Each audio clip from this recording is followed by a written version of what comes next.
Ratusan jamaah umroh yang menggunakan maskapai Garuda Indonesia akhirnya tiba di Bandara Internasional Soekarno-Hatta, Tangerang, Banten pada Selasa petang. Para jamaah umroh ini diketahui terbang langsung dari Bandara Jeddah, Arab Saudi, di tengah ketegangan geopolitik Timur Tengah antara Israel, Amerika Serikat, dan Iran. Dari data Kementerian Haji dan Umroh mencatat ada 58.000 jamaah umroh yang tertahan kepulangannya akibat pesawat yang akan digunakan kembali ke tanah air membatalkan penerbangan.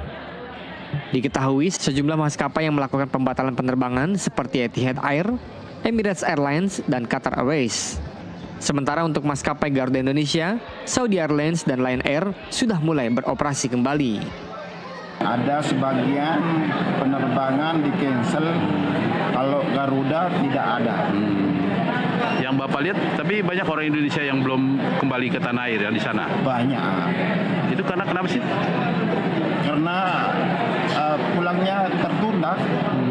Karena jadwalnya sesuai schedule, alhamdulillah biro jasanya juga berarti bagus gitu loh ya. Jadi nggak ada masalah. Jadi aman-aman aja. Nggak sempat tertunda, Bu? Nggak sama sekali. Di bandaranya bagaimana di sana, Bu? Aman-aman aja, apalagi terakhir pulang ini malah lebih cepat. Sejak adanya penutupan ruang udara di Timur Tengah, berdampak banyaknya pembatalan penerbangan. Pada hari keempat ini ada sekitar 15 penerbangan yang dibatalkan, sehingga sudah ada 60 penerbangan yang dibatalkan sejak perang berkecamuk. Dari Tangerang, Banten, Adrianto, jurnalis NTV melaporkan. Ya, pemirsa, perang Israel, Amerika Serikat, dan Iran berdampak terhadap ribuan jemaah umroh Indonesia yang terpaksa menghadapi ketidakpastian. Mulai dari pembatalan penerbangan hingga imbauan penundaan keberangkatan. Kita akan bahas lebih mendalam bersama narasumber yang sudah tersambung melalui Zoom. Ada Kepala Biro Humas Kementerian Haji dan Umrah Hasan Afandi, dan kita juga sudah terhubung dengan Ketua Umum Syarikat Penyelenggara Umrah dan Haji Indonesia, Syam Resviadi. Assalamualaikum, selamat sore Bapak-Bapak. Waalaikumsalam warahmatullahi wabarakatuh. Pak Selamat sore, Karo, Mbak. boleh update kepada kami, apakah hari ini juga sudah ada penerbangan yang membawa jemaah haji dan umroh tiba di Indonesia, Pak? Iya, sepanjang sejak konflik kemudian dinyatakan pecah pada tanggal 28 Februari kemarin, hingga 3 Maret kemarin kami mendapatkan laporan sudah ada 10.060 jemaah yang sudah pulang ke Indonesia. Semua jemaah-jemaah tersebut adalah jemaah-jemaah yang menggunakan penerbangan direct. Jadi penerbangan direct yang dari Jeddah ataupun Madinah ke Jakarta itu masih tetap beroperasi. Lalu bagaimana dengan jemaah haji yang masih terjebak di Saudi, Pak? Ada berapa jumlahnya hingga saat ini?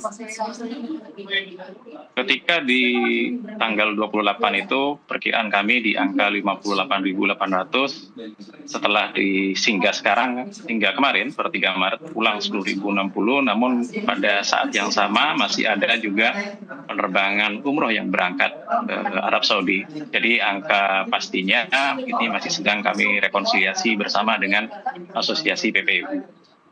Oke, hingga saat ini seperti apa proses ataupun nasib jemaah haji yang ada di sana? Adakah yang dalam proses kepulangan, Pak?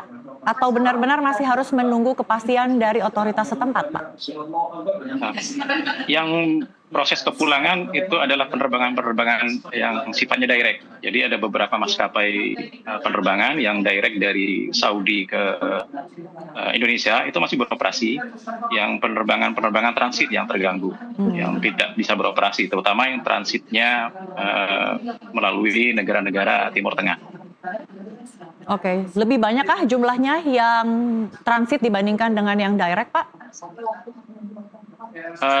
Kami masih belum mendapatkan angka pastinya tentang yang direct dan sama yang transit.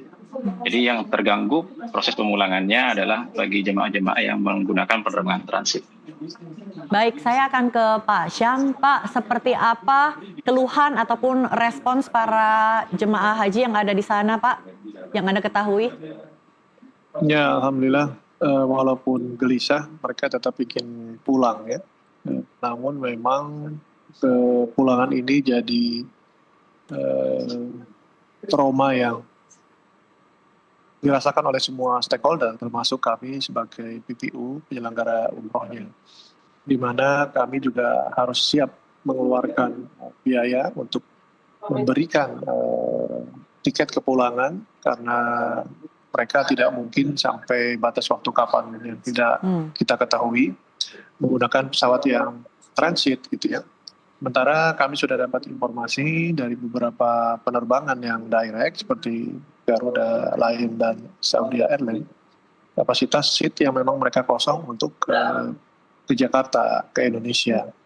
Namun sepertinya ini harus dibebankan kepada siapa, itu yang masih kita harus diskusikan antara travel dengan para jemaah.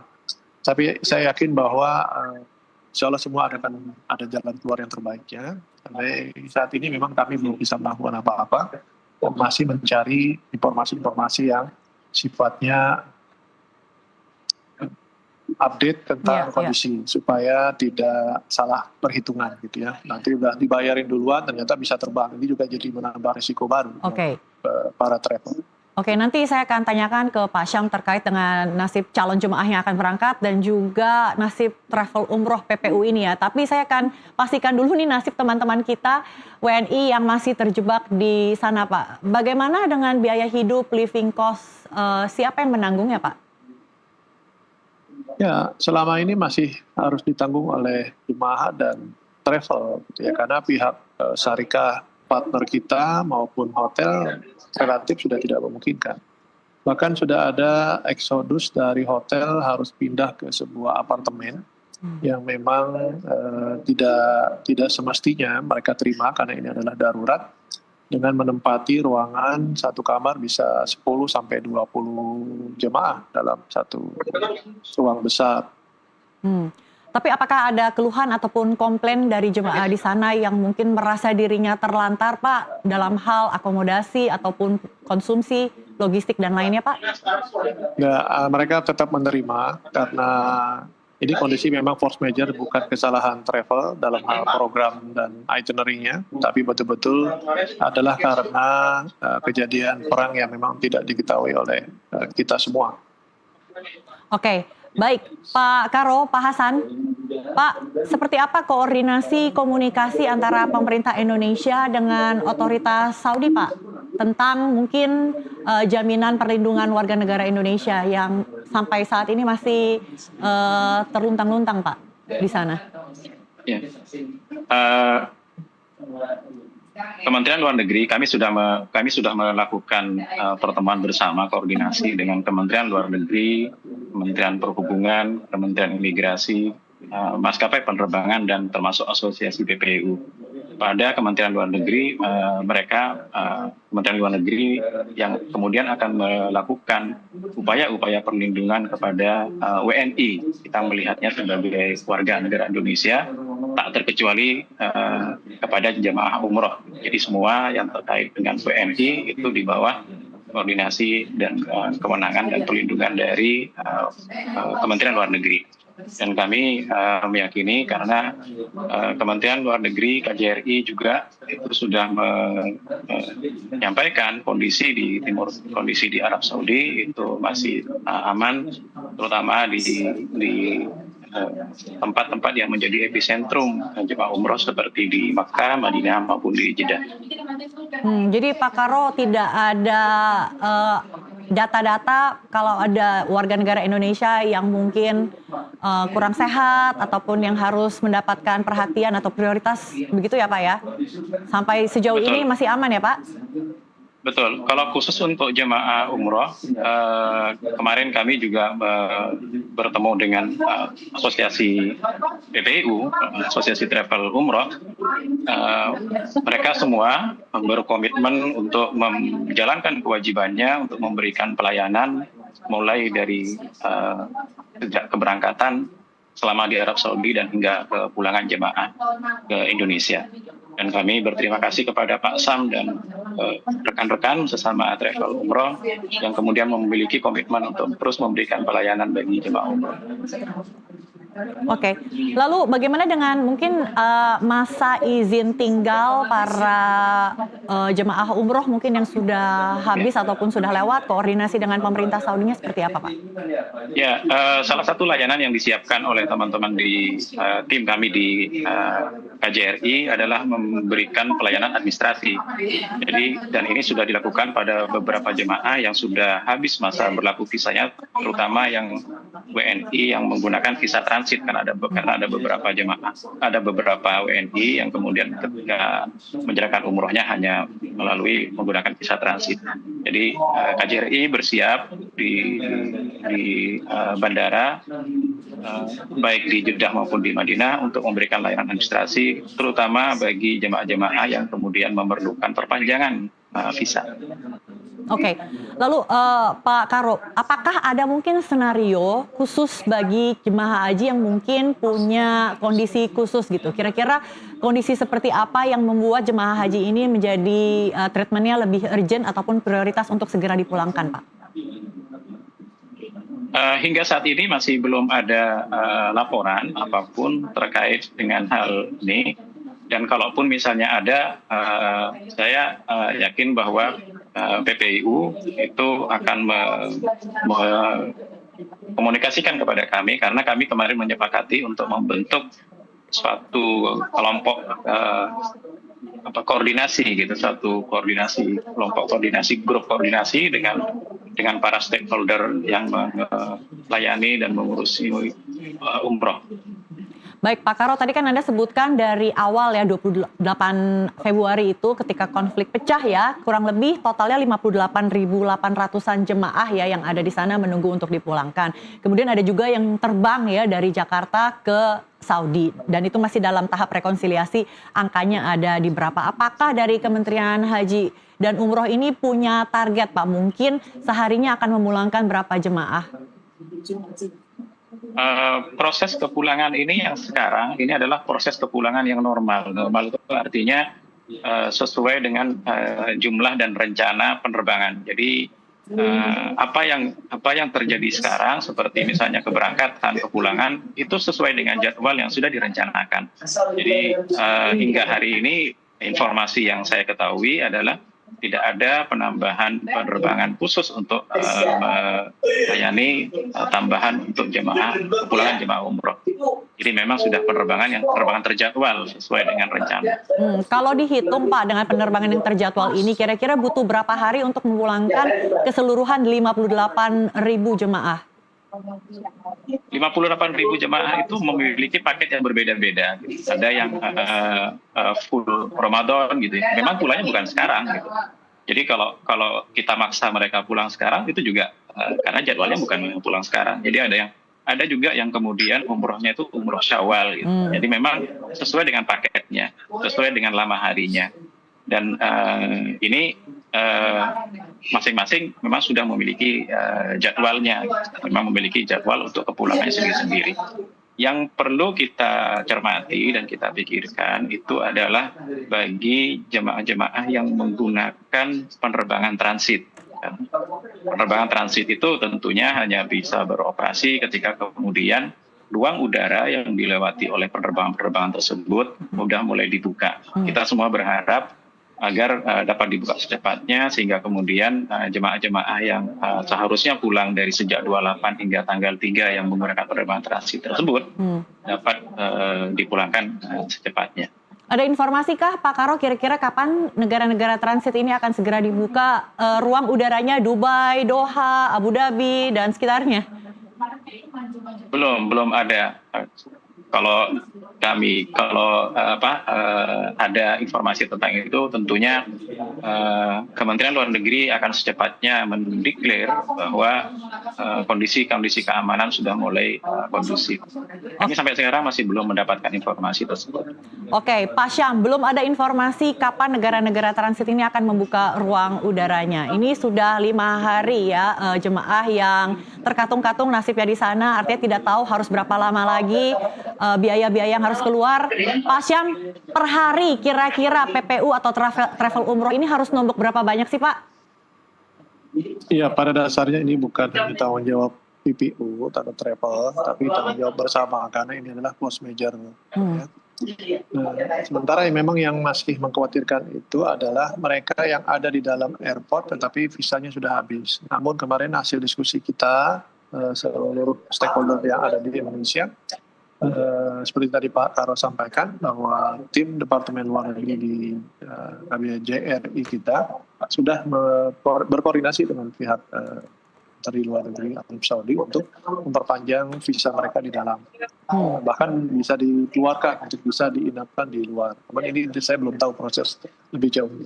Nah, yang selanjutnya adalah yang mereka yang sudah ada di negara transit atau terminal transit itu secara tanggung jawab pemerintah Kuwait, Doha, Bahrain, dan United Emirat Arab yang memang pesawatnya banyak digunakan oleh orang Indonesia untuk transit. Mereka memberikan pelayanan untuk tinggal di hotel dan full board untuk makannya sampai betul-betul bisa dipulangkan. Itu tidak hanya berlaku untuk jemaah umroh, tapi juga jemaah umum atau customer umum ya, karena di negara-negara transit tidak hanya melayani umroh saja. Demikian, Mbak. Oke, jadi urusan dokumen resmi visa itu aman ya, ada koordinasi dengan KJRI setempat. Oke, kita akan jeda dulu. Pemirsa tetaplah bersama kami di NTV Prime.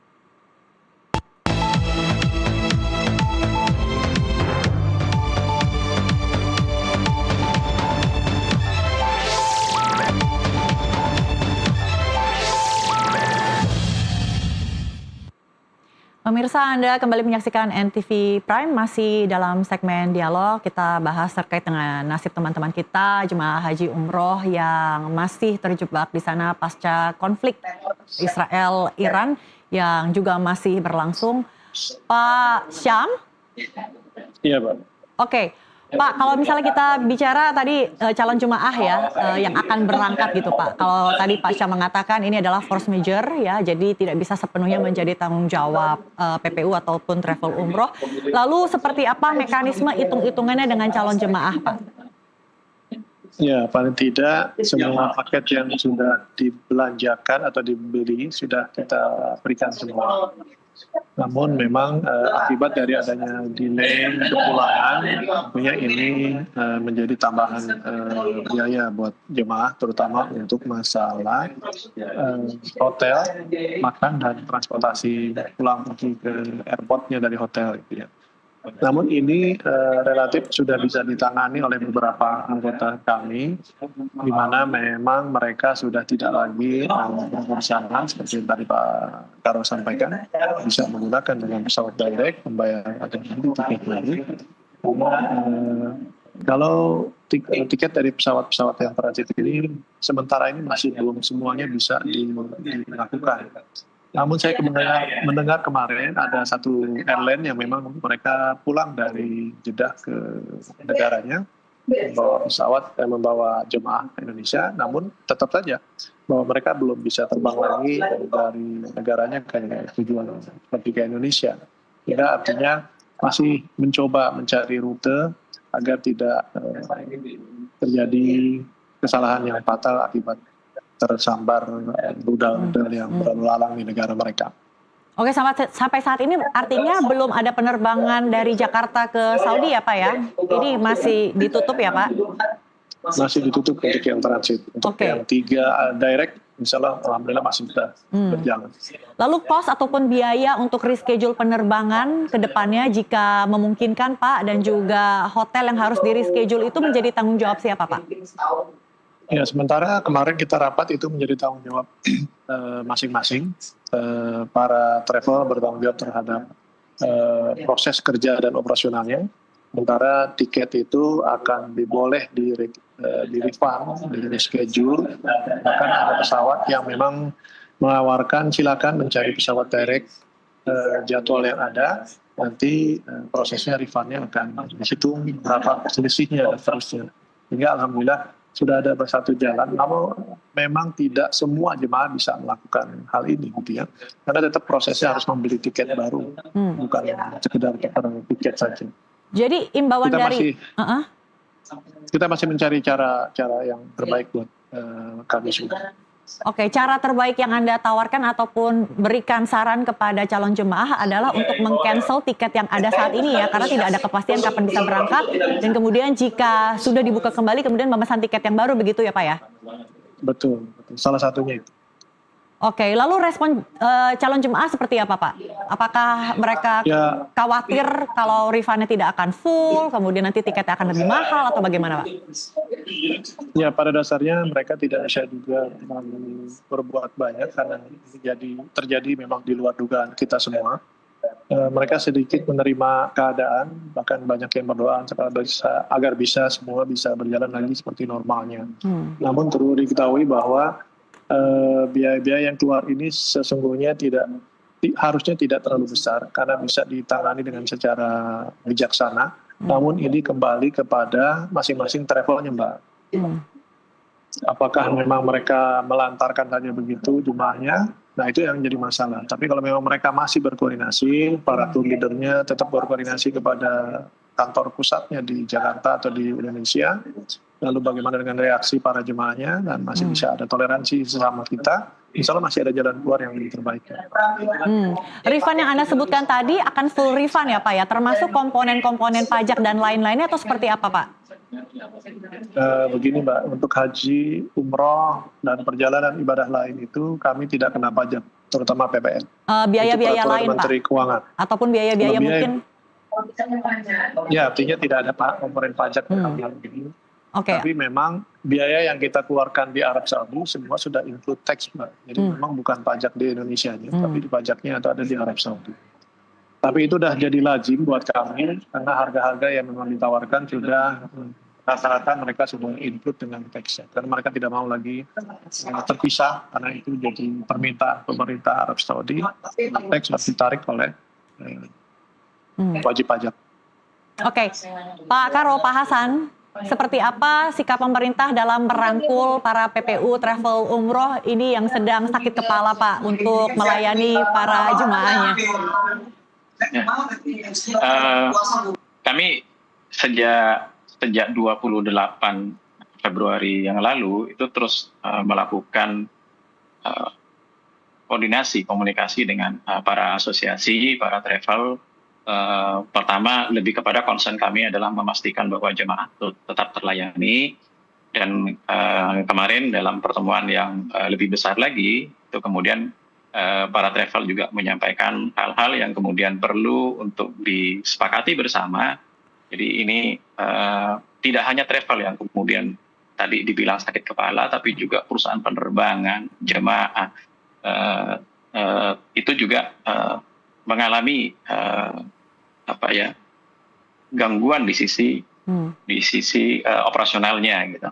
Nah, perlu kami sampaikan, tadi Pak Sam sudah menyampaikan tentang komitmen perusahaan-perusahaan, komitmen maskapai, komitmen PPU, di antara yang kemudian yang kemarin disampaikan oleh perusahaan penerbangan, mereka bersedia untuk memberikan kebijakan tentang refund, reschedule maupun reroute tanpa dikenakan biaya. Kemarin sudah disampaikan dalam kesepakatan, dan itu dituliskan di kesepakatan bersama dengan para stakeholder mengurusi jemaah umroh. Selain itu, bagi yang terkena jemaah-jemaah yang kemudian mengikuti penerbangan transit, jika kemudian penerbangan utamanya bermasalah, maka mereka akan mengupayakan untuk transfer ke partnernya. Jadi ada beberapa penerbangan di negara-negara Timur Tengah itu yang kemudian memiliki partner dengan perusahaan-perusahaan yang terbangnya direct seperti dengan Garuda maupun dengan Saudia.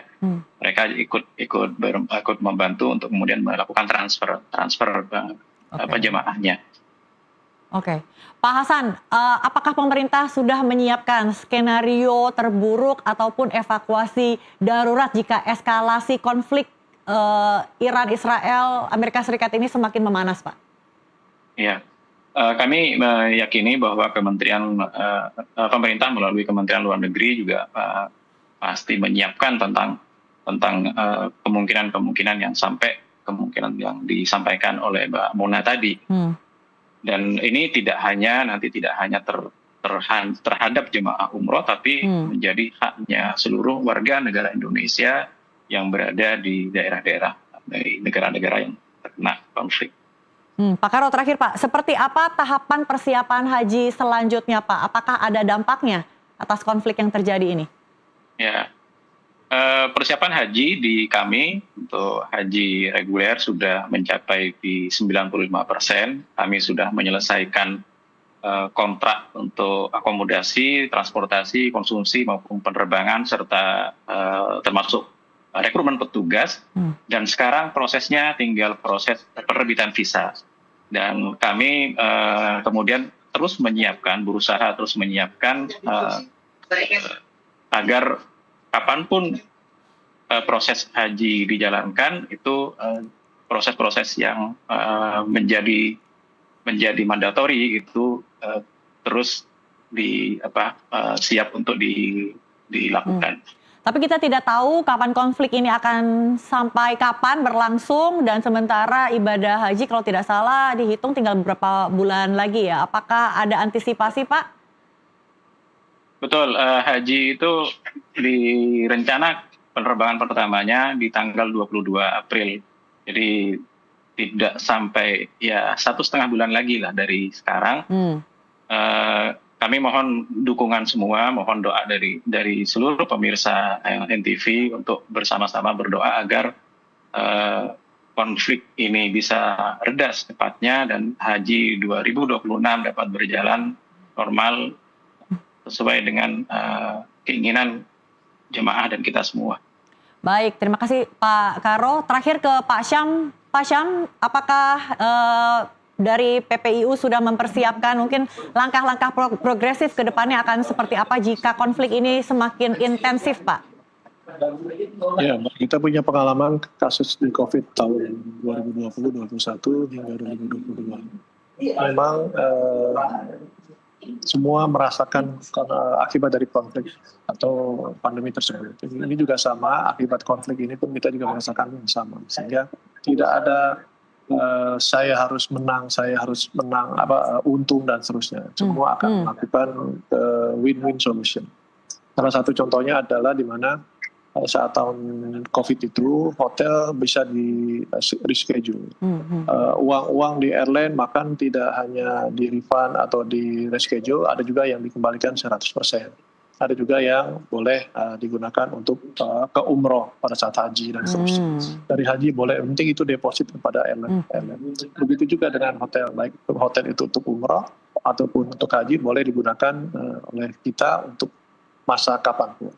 Nah ini membuat kami jadi tidak terlalu besar kerugiannya sehingga bisa digunakan kembali di musim-musim yang akan datang. Oke, semoga sama-sama semua pihak bisa bijaksana ya menyikapi konflik ini ya Pak ya, mencari win-win solution. Sebelumnya konflik besar, krisis COVID juga sudah pernah dilalui. Mudah-mudahan konflik yang terjadi saat ini juga bisa kita lalui bersama. Terima kasih Bapak-Bapak. Wassalamualaikum warahmatullahi wabarakatuh. Kepala Biro Humas Kementerian Haji dan Umroh Bapak Hasan Afandi dan juga Ketua Umum Serikat Penyelenggara Umroh dan Haji Indonesia Bapak Syam Resviadi telah bergabung di NTV Prime kali ini. Sehat selalu Bapak-Bapak. Baik, pemirsa, sekian NTV Prime kali ini. Terima kasih atas kebersamaan Anda. Saya Desmona Chandra mewakili rekan saya Rian Antono. Kami pamit undur diri. Selamat berbuka puasa sesaat lagi. Terima kasih, sampai jumpa.